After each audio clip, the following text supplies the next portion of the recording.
everyone, what's good? Welcome back to the channel. This is Silver Hyena, and for today's video we are going to be making a delicious beef stew. Absolutely perfect for those colder winter months ahead. Just a moment.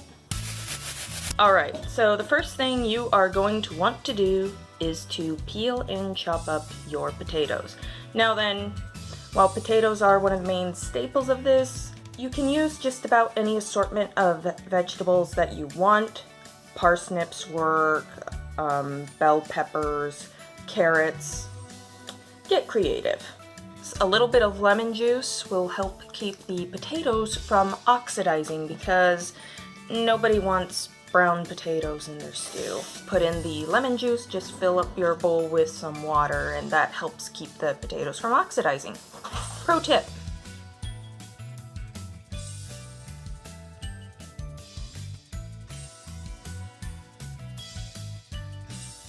You want to cut up your potatoes into bite-sized chunks. That's pretty much the way to go. And of course, since they are slippery when wet, be very careful. Especially since big freaking knife.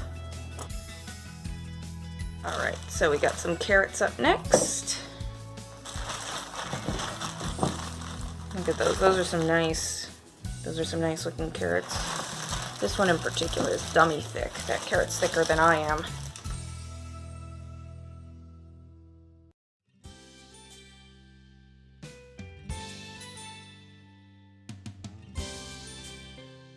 Next up, you're gonna want one small white onion.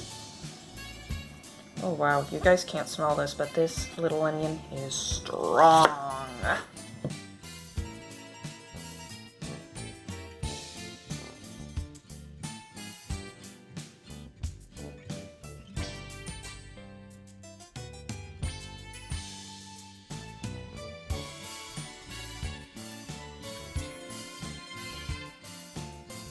Up next is garlic. A lot of it. You want a lot of garlic, because garlic is delicious. This is a trick for getting all that annoying paper off of your garlic. It makes it a bit easier.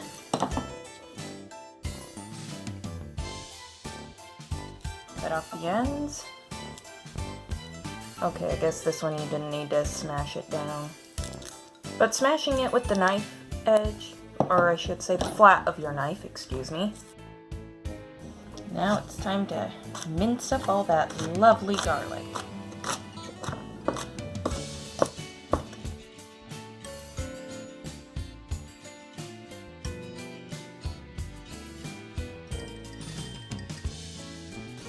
So this is some lovely chuck tender roast. This is also the reason why we do the veggies first, because cross-contamination is an ugly thing. So if you're going to use the same cutting board for veggies and for meats, always do the veggies first. As for care for your cutting board, when you're finished using it, since this is a wooden cutting board, there are different rules involved, and since you can't just throw something like this in the dishwasher and call it good, or you can but you'd ruin the cutting board, just be sure that when you wash it off, use a little bit of bleach. Like a tablespoon of bleach will go a long way. Just be careful with it.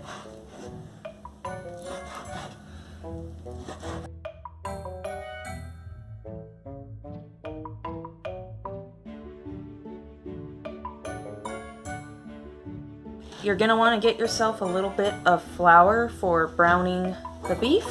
And this here is a homemade seasoned salt made up of 2 parts salt, 1 part pepper, 1 part granulated garlic, 1 part granulated onion, and 1 part paprika. So you just mix that in with your flour, get it nice and seasoned. And also, if you don't have your own homemade seasoning salt or whatever, you can always use one of the reputable store brands will work too. So you'll want a couple of tablespoons of olive oil. You don't need to be super exact, just enough to coat the bottom of the pan. Oil is heating up. It is time to focus on the star of the show, which is the slow cooker, crock pot, whatever you want to call it. And you'll want to invest in those slow cooker bags, the liners. Oh my gosh, these things totally worth the extra 50 cents per bag because it saves you a lot of heartache on cleaning. A lot of heartache, time, mental breakdowns. These are worth the investment. So once your pan is ready, you just take some of the beef, roll it in your flour and seasoned salt mixture, drop it in the hot oil, rinse and repeat. Geez, it looks so good just like that. Listen to that sound. That is a beautiful sound.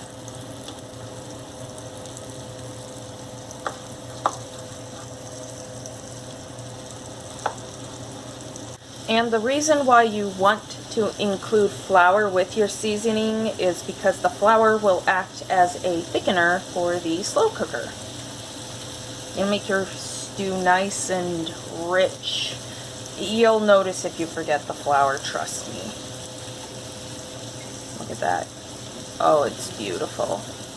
Now the goal here, we're not cooking the beef all the way through. It's going to spend 6 hours in a slow cooker. That'll do it. But this is just browning it to add in some extra depth of flavor.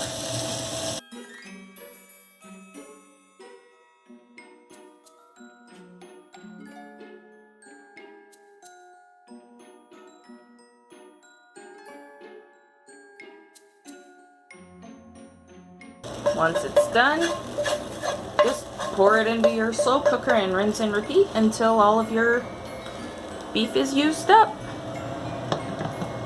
Beef is complete. You want to smooth it out into a flat layer on the bottom of your slow cooker. Oh my gosh, just look at that. You just got to remember not to sample any right now because remember this beef is not cooked all the way through. 6 hours in the slow cooker will handle that. And now you want to layer in your garlic and your onion and your preferred veggie mixture. Hold on, he's coming. There we go.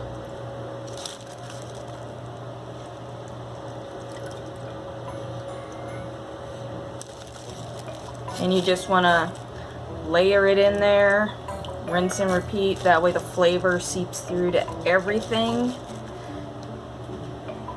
And this is going to make the whole house smell amazing, by the way.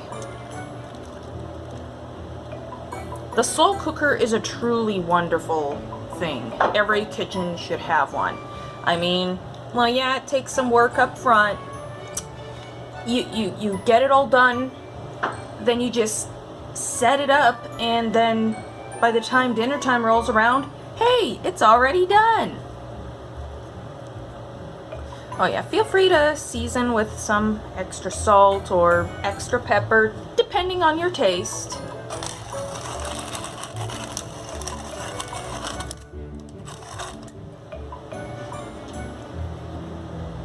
While the beef is plenty seasoned. Oh, hang on. Oh yeah, for those of you that like a little extra kick, add in a bit of red pepper flakes. Just not so much that you blow off mom's socks. Granted, that would be hilarious to watch.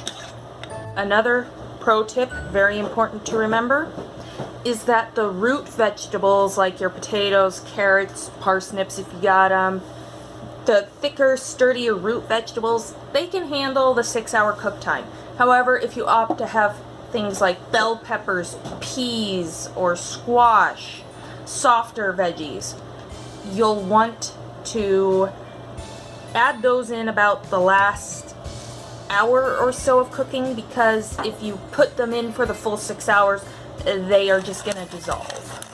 Your beef and root veggies are in the pot, all nice and happy. It is time to make the broth. So what you'll want is some beef broth, whatever brand you prefer is fine. Just pour that bad boy in there and call it good. And then you will want to add a dry red wine. Now just about any kind of dry red wine will be okay. I mean, $4 bottle of Walmart wine, as long as it's dry red, that'll be okay. Do you happen to have a bottle of wine that costs more than the house I live in? Well, if your answer is yes, that could work too. Just as long as it is a dry red. And if you've got any kids that are going to be eating this and you're worried about the alcohol, this is going to be cooked out. Any booze, any buzz, it is going to be cooked out, so this is safe for Timmy to eat, okay? Alright, so once your broth is in about a ½ inch under the top part of the veggies, then you want to cover up your slow cooker, and you want to plug it in too. Plugging in your slow cooker really helps. Don't miss this step. Do not miss this step. Once your slow cooker is in, then you just set it on low, and you just let it do its thing. Just like check on it every so often, but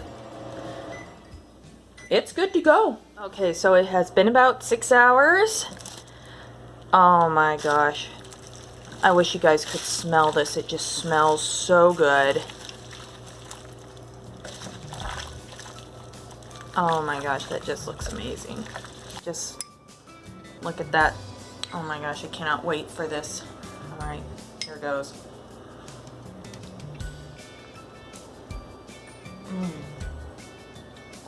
That is so flavorful. That is so good.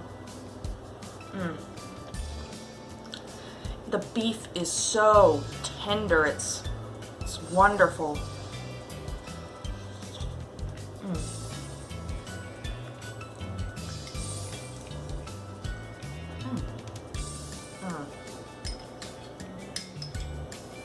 Just the thing you need for winter, especially with that little bit of kick from the red pepper flakes.